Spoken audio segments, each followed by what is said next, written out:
नमस्कार, मी सुशील भांदिगरे, जुनावदारपेठ सामाजिक कार्यकर्ता। गेले 2-3 दिवस आपण बघतोय की सी आणि डी वॉर्डला पाण्याचा अपुरा पुरवठा होत आहे किंवा सी आणि डी वॉर्डला पाणीच आलेलं नाही। महापौरांनी आवाहन केलं होतं की 1 दिवस आड पाणी येणार, पण परवा दिवशी आमच्या इथं तो दिवस होता, त्यामुळे परवा दिवशी पाणी आलं नाही। काल अचानक कालही पाणी आलं नाही, पण जल अभियंता असू दे, पाणी पुरवठा विभाग असू दे, यांनी कुठलंही इंटिमेशन नागरिकांना दिलं नाही की पाणी येणार नाही म्हणून। नागरिक काल वाट बघत बसले, पण काल दुसरा दिवस होता, काल पाणी मिळालं नाही। लोकांनी कोणाच्या गल्लीत बोर असतील मारलेले, त्या माध्यमातून लोकांनी काही जणांनी पाणी भरून घेतलं। पण आजचा तिसरा दिवस आणि आजची परिस्थिती अशी आहे की नागरिकांना एक बारडीमध्ये आंघोळ करायची वेळ आलेली आहे, घरामध्ये खर्चाला पाणी नाही आहे। मग ह्याचं नियोजन जल अभियंता, पाणी पुरवठा विभाग किंवा महापौरांनी किंवा स्थानिक नगरसेवकांनी प्रभागामध्ये काय लावलेलं आहे? आज तिसरा दिवस आहे, आजही पाणी येणार नाही अशी आम्हाला माहिती मिळालेली आहे। मग आज ज्या प्रभागामध्ये सलग 3 दिवस या पाणी नसेल, तिथं तुम्ही टँकरनं पाणी पुरवठा महानगरपालिकेनं केला आहे का? आज जुनावदारपेठ तालीम परिसरामध्ये डांगी गल्ली असू दे, या वॉर्डमध्ये कुठेही पाण्याचे टँकर आज उपलब्ध झाले नाहीत आणि पाणीही नाही।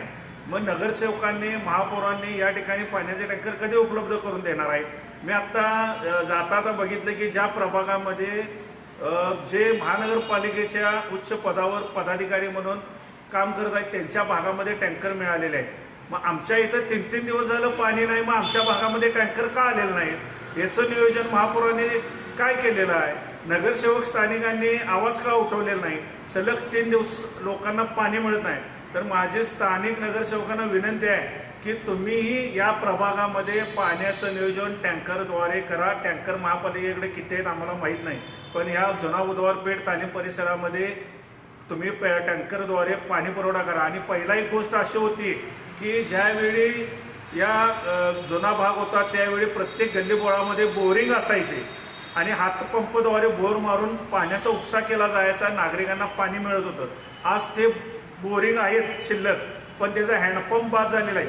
ते या बुधवार तालमीच्या समोर आहे बोरिंग, तोरसकर चौकामध्ये चहाची गाडी आहे त्या ठिकाणी त्यांनी झाकून ठेवलेला आहे, शाहू गल्लीमध्ये बोरिंग आहे। अशा ज्या ठिकाणी क्रांतीवीर जवळ बंगड्यांच्या दारामध्ये बोरिंग आहे, ज्या ठिकाणी अशी बोरिंग आहे त्या बोरिंगला मशीन पंपद्वारे आपण पुन्हा एकदा पूर्ण ऊर्जित अवस्था आणून द्यावी आणि ते बोरिंग जर चालू केलं तर नागरिकांना पाणी मिळेल। कारण किती दिवस आता पाणी येणार नाही किंवा पाऊस पडणार नाही याचा अंदाज नसल्यामुळे आपण नागरिकांनी पण पाणी जपून वापरायचं आहे। पण आता जे जुने बोरिंग आहेत ते चालू करून देण्याची विनंती या नगरसेवकांना करत आहेत आणि त्या पद्धतीने आपण महानगरपालिकेमध्ये पाठपुरावा करावा आणि जुने बोरिंग आपण चालू करावे ही आपल्याला विनंती करत आहोत। जय हिंद, जय महाराष्ट्र।